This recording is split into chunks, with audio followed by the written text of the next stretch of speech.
What if the only reason you can't hear divine direction is because you're still worshipping the silence that once wounded you? What if the guidance you beg for is already shouting inside you, but you've mistaken its voice for your own doubt? You keep scanning the horizon for a sign, terrified that the heavens have misplaced your name. Every unanswered prayer feels like a doorway slammed shut, every pause a quiet accusation. And yet, beneath the noise of your fear, something older than your pain keeps trying to rise. An instinct, a whisper, a pull that doesn't care about your disbelief. There is an inner law moving through you, arranging pieces you can't see, daring you to sense its order even as your mind clings to chaos. But to hear it, you may have to confront the possibility that the divine was never distant, only obscured by a story you didn't know you were telling yourself. So what happens when that story cracks? You say you want direction. You say you're desperate for clarity, for a sign, for anything that could quiet the trembling in your chest. But beneath that plea, something darker moves. Because if you listen closely, closer than comfort allows, you can feel it. An inner frequency humming with distrust, a subtle recoil each time guidance tries to approach you. You don't reject the divine consciously. No. You reject it reflexively, like a wound pulling away from a healer's hand. And it's almost unbelievable how you can beg for direction while simultaneously bracing for abandonment. How you can pray for clarity while tightening the same old emotional armor that insists, "No one shows up for me, not even God." Your lips whisper help, but your energy whispers don't bother. You keep calling out into the silence, not realizing the silence is shaped by your own voice. Every unanswered prayer feels like proof that you were right to expect nothing. Every pause becomes an accusation you hurl inward. See, I knew it. I knew I wasn't meant to be guided. But deep down, deeper than the pain you've memorized, there's a terrible recognition growing. You don't actually trust direction, not because it hasn't come, but because if it did come, if it pointed you somewhere real, you'd have to surrender the chaos you've learned to survive in. And chaos is familiar. Predictable even. It may hurt, but it doesn't surprise you. Certainty, on the other hand, true divine order, demands a kind of openness that feels almost dangerous. You'd have to unclench. You'd have to stop anticipating the next abandonment. You'd have to release the identity built around not being chosen, not being seen, not being guided.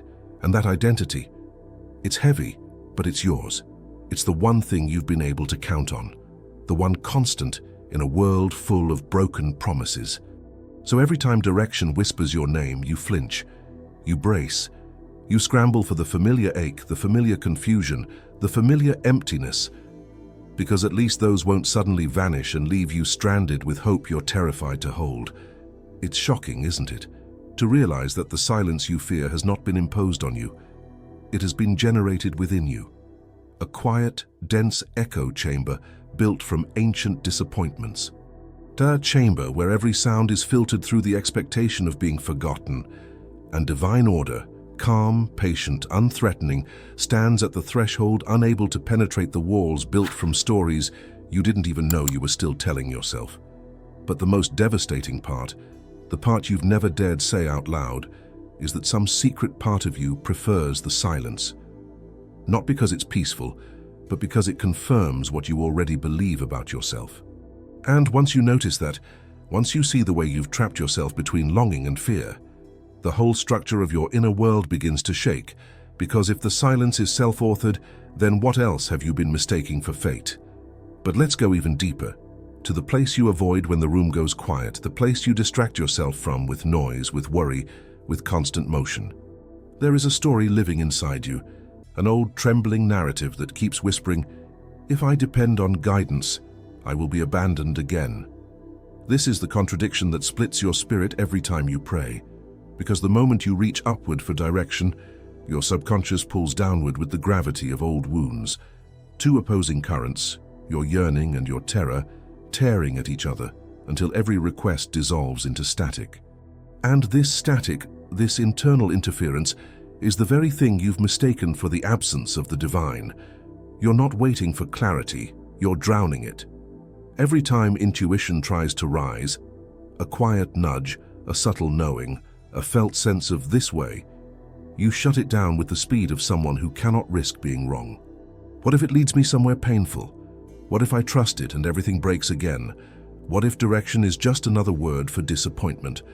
And so, without meaning to, you sabotage the very guidance you cry out for. You build elaborate mazes of overthinking, filling your mind with so much analysis, fear, rehearsed catastrophe, that no whisper of divine order could ever survive inside it. You've turned anticipation into a shield. You meet every possibility with suspicion. You call this protection. But all it does is ensure you never have to face the terror of actually receiving what you want. Because receiving direction means movement, and movement means risk, and risk means vulnerability.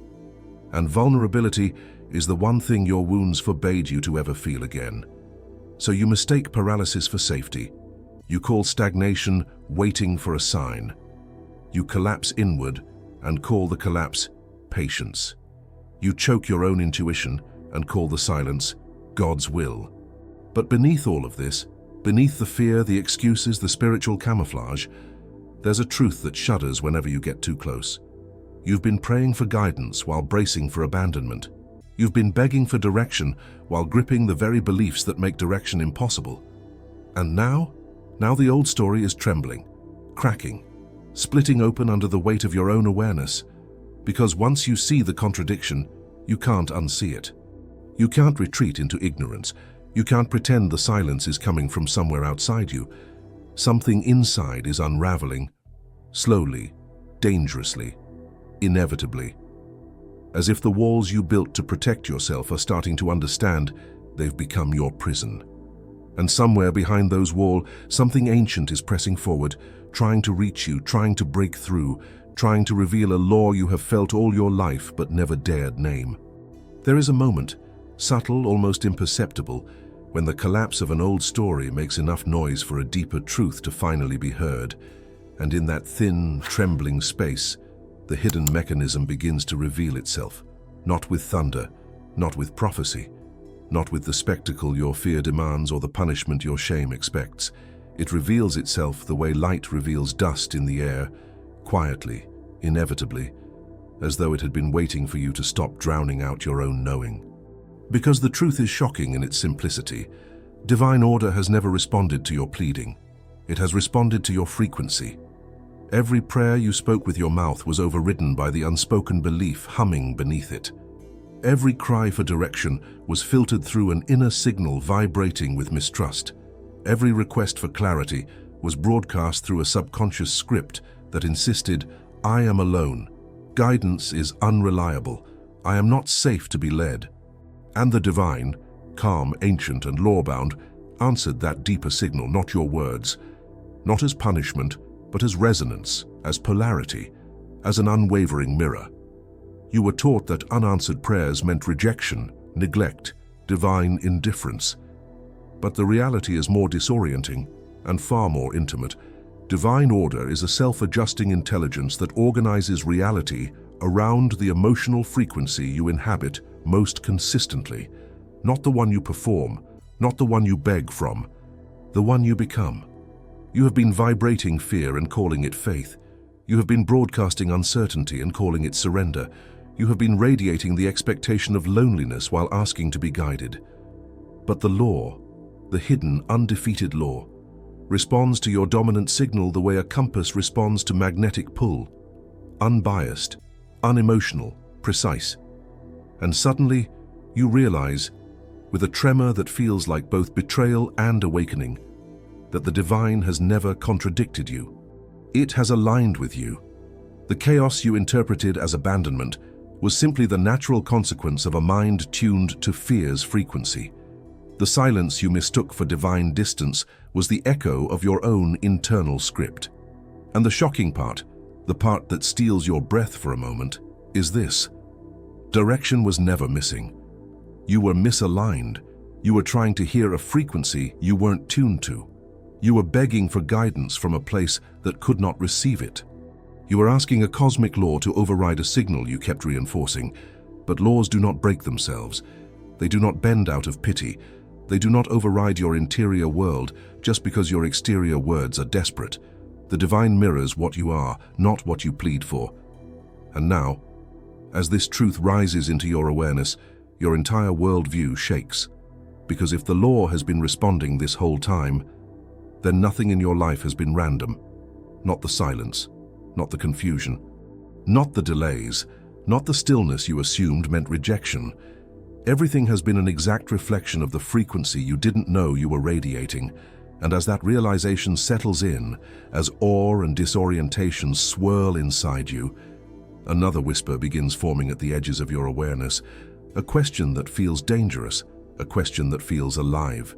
If the law responds to my inner signal, what happens if that signal changes? That question doesn't come politely. It doesn't drift in like a gentle thought.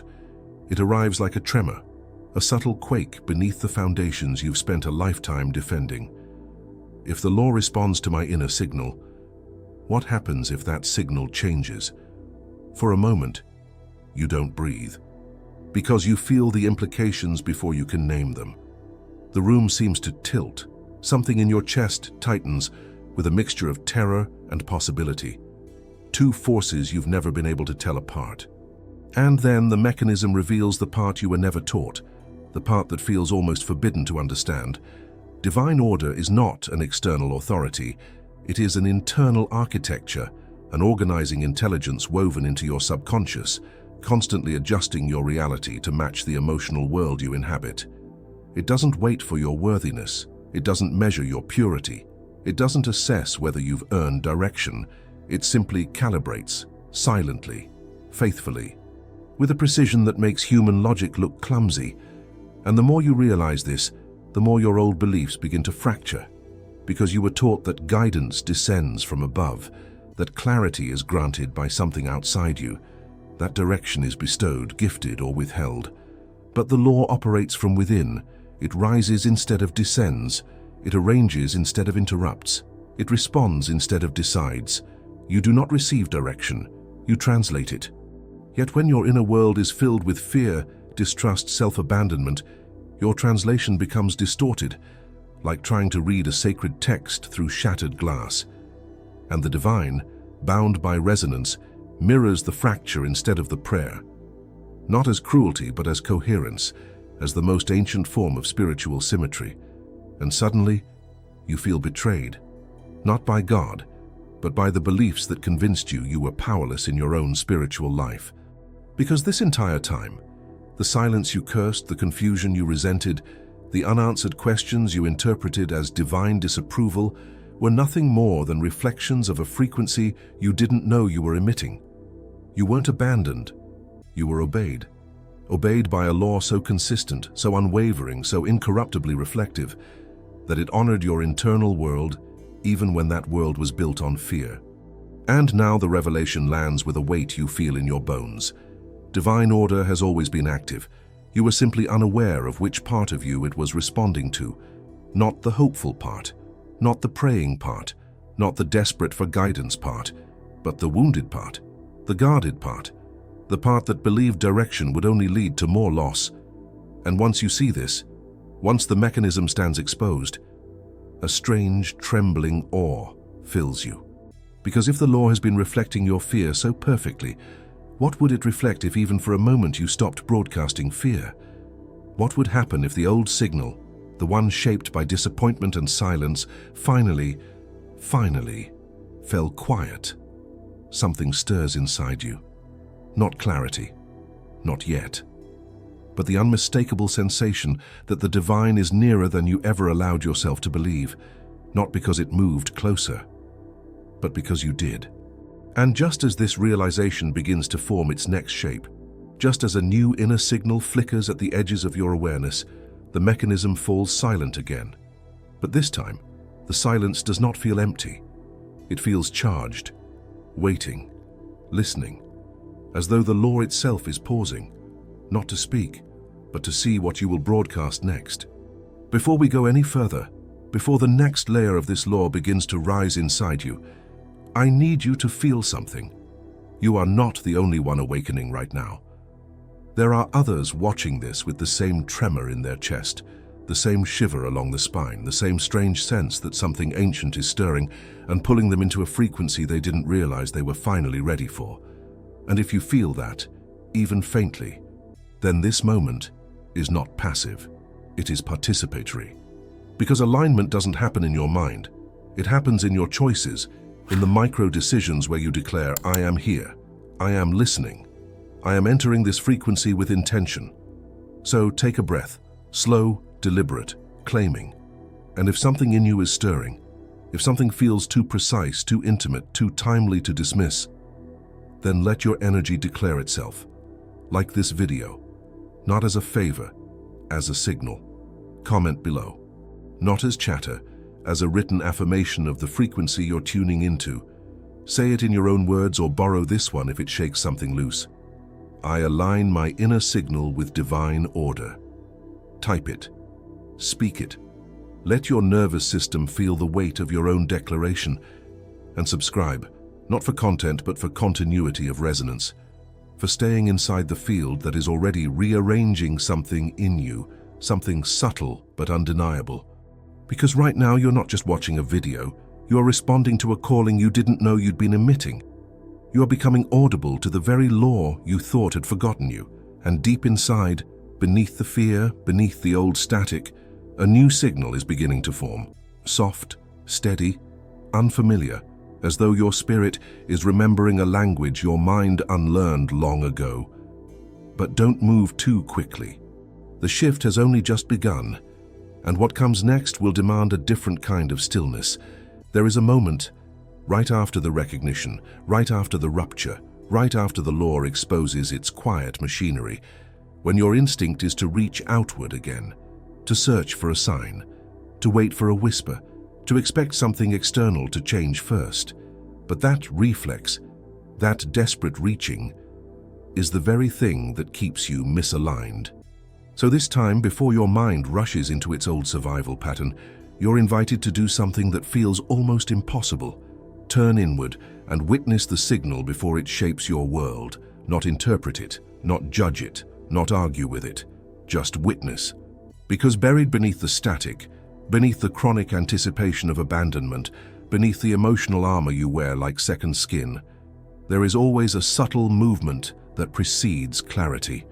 A murmur, a tightening, a warmth. Say a pull you dismiss before you even acknowledge it. This is where divine order begins. Not in signs, not in omens, not in coincidences that make your heart skip, but in the faint internal shift you've spent years overriding. So this is the method, the first doorway. Instead of demanding a sign, you become still enough to feel the one already rising within you. It is not loud. It is not dramatic. It does not rip your fear open and replace it with certainty. It simply appears as a sensation that doesn't match the chaos you're used to, a feeling that contradicts your narrative, a quiet directive your wounds don't know how to process. And before your fear can hijack the moment, before your mind can rush to analyze or dismiss, you let it be what it is. A subtle emotional truth surfacing from the depths of your subconscious long before your thoughts are ready to understand it. This is the shift, the one you were never taught, the one no one told you was the actual key. Divine order reveals itself in your body before it reveals itself in your life. The clarity you're begging for is already whispering through your nervous system, but your mind interprets silence as rejection instead of instruction. This is why you must pause, why you must soften the reflex that equates quiet with danger.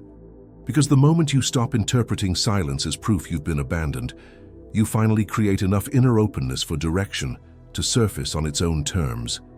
And that openness, that breath, that suspension of fear, is the very first alignment. But hold here. Don't jump ahead. Don't convert this into a technique.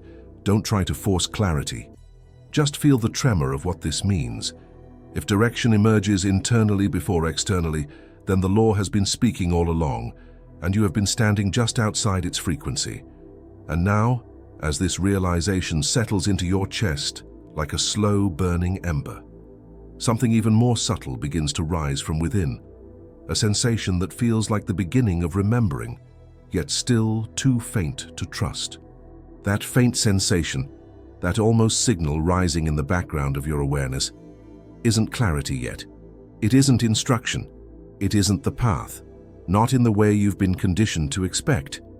But it is evidence. Evidence that the law is moving. Evidence that something dormant is beginning to breathe.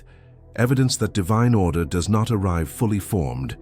It accumulates, building itself inside you the moment you stop strangling it with interpretation. So here is the second movement of the shift. Let the inner signal exist without trying to translate it too quickly. You've spent so much of your life forcing meaning onto everything, every sensation, every silence, every emotion that dared surface. You interrogate your own intuition with the same intensity you once used to survive chaos, and without realizing it, you suffocate the very guidance you claim to seek. But when you allow the signal to sit unprocessed, when you resist the urge to decode it before it ripens, you create the internal spaciousness divine order requires to take shape. There is a reason the whisper comes before the words, a reason the sensation comes before the direction, a reason the alignment forms before the clarity.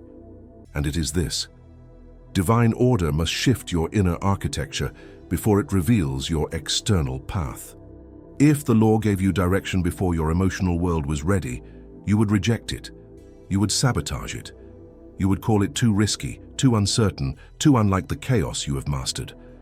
So the law begins within you, quietly rearranging your inner landscape, softening reflexes shaped by fear, loosening the old narratives that once dictated your every prayer. You feel it now, don't you? A small, trembling looseness in a place that used to be clenched tight. A slight warmth where there was once only dread. A pulse of possibility, like a thread being pulled from the fabric of an old identity. This isn't confidence. This isn't certainty. This isn't transformation.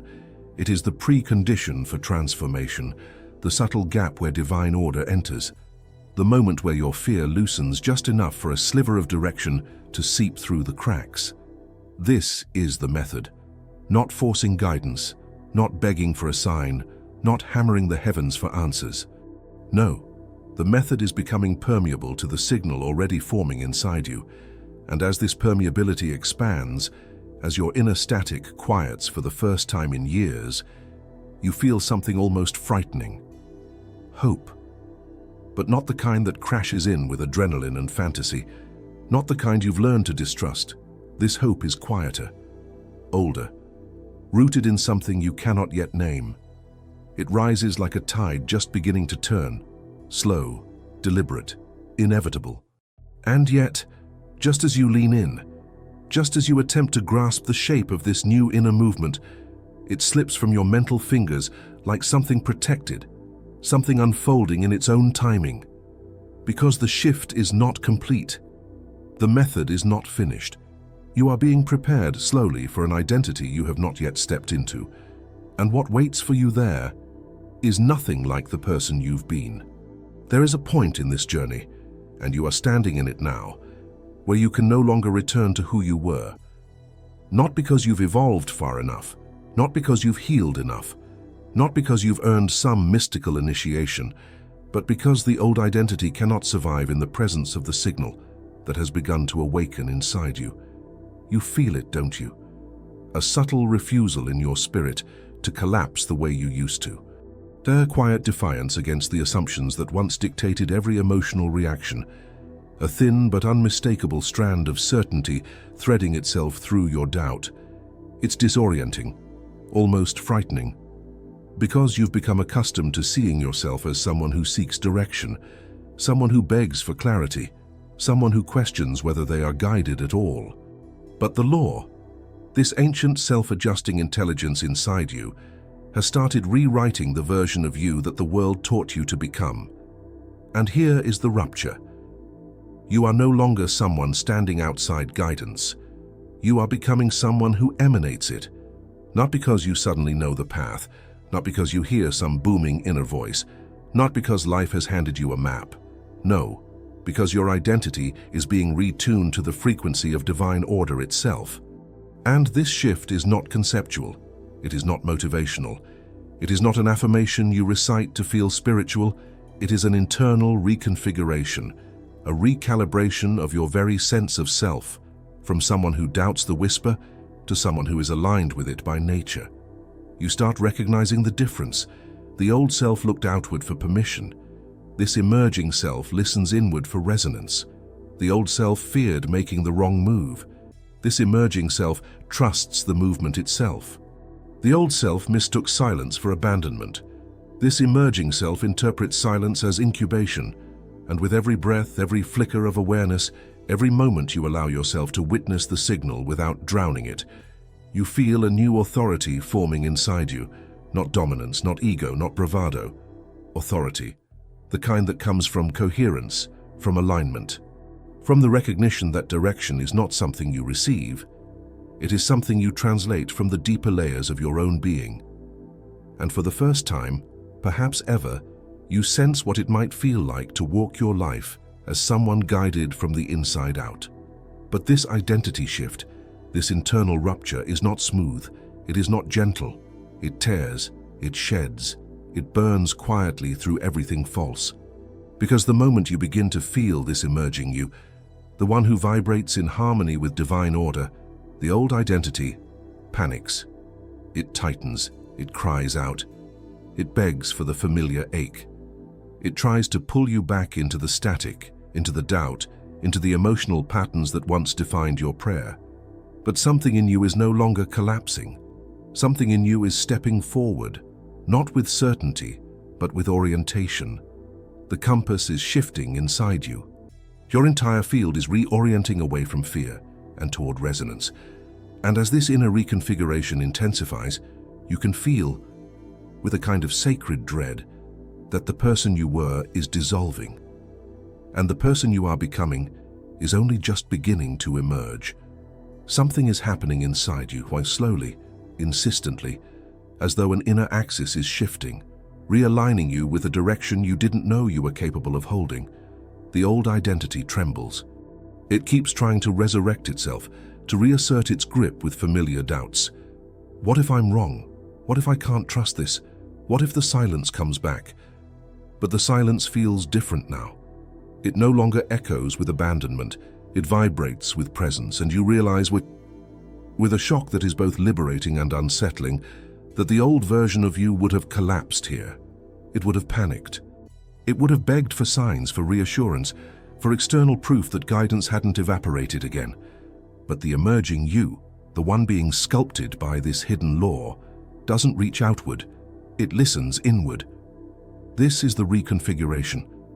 A shift so profound it feels like your bones are learning a new language. You begin to recognize yourself not as a seeker, but as an instrument, one that resonates with divine order, the way a tuning fork resonates with the softest vibration. It's subtle, yes, almost unbearably subtle, but it's there. A quiet authority forming in your chest, a sense of inner alignment that doesn't need validation to confirm its reality. A steadiness that feels foreign, like strength without force, clarity without noise, confidence without performance. And as this new center of gravity forms, something extraordinary happens. You stop mistaking internal movement for danger. A flicker of intuition no longer feels threatening. A sudden stillness doesn't trigger panic. A pull, a nudge, a shift in your emotional field. These no longer signal chaos, they signal guidance. You feel it rising inside you, a new identity that doesn't beg for direction, but emanates it. The world around you hasn't changed yet, but you have.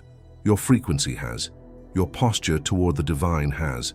Your relationship with silence has. You're learning to walk differently, not by sight, not by fear, but by resonance. And yet, as this new version of you strengthens, as the old identity loosens its grip, you can feel an unanswered question hovering at the edges of your awareness. If I am no longer the one who begs for direction, then what am I becoming? What does a life guided from within actually look like? And how far will this law take me once I surrender fully to its movement? The identity is shifting, beautifully, dangerously, undeniably. But it has not yet landed. You are standing in the doorway between who you were and who you are on the brink of becoming. And the threshold is beginning to hum with a frequency you can no longer ignore. Something ancient is stirring in you now. Not loud, not dramatic, but steady. Inevitable. As though a forgotten door inside your consciousness has begun to open by itself. You can feel it. A widening. A subtle expansion in the space behind your ribs, as if the air itself has thickened with meaning. Nothing has been resolved, and yet everything feels different. The world hasn't shifted, your circumstances haven't rearranged, but your orientation has changed, and reality quietly responds to orientation long before it responds to action. There is a new hum in your field, a frequency that wasn't there before, a resonance that feels neither familiar nor foreign, but primordial. As if you are remembering something your mind never learned, but your soul never forgot. Divine order is no longer a concept to you. It's a pulse, a living architecture, an interior gravity pulling you toward a truth that has not yet revealed its full shape. And you stand in that gravity now, barely anchored, barely breathing, listening for a signal you can feel but not decipher. Not yet, because this is not the moment for answers. This is the moment before the answer. The charged quiet where direction gathers strength before it breaks the surface of your awareness. You are suspended between two worlds, the remnants of the identity that once clung to chaos, and the emerging self that moves with the rhythm of an unseen law. In this in-between space, your shadow and your light sit side by side, not fighting, not resolving, simply coexisting in a tension that feels strangely holy. And the law, that hidden mechanism that has been shaping your life from the inside, is still adjusting, still aligning, still pulling threads together in the dark. You can sense it working, reconfiguring your path with the precision of something older than creation itself. And though nothing is finished, though nothing is fully revealed, you feel the unmistakable truth vibrating through the silence. Something has begun. Something irreversible. Something that will not stop until it brings your entire life into alignment with the signal you are only just learning to hear.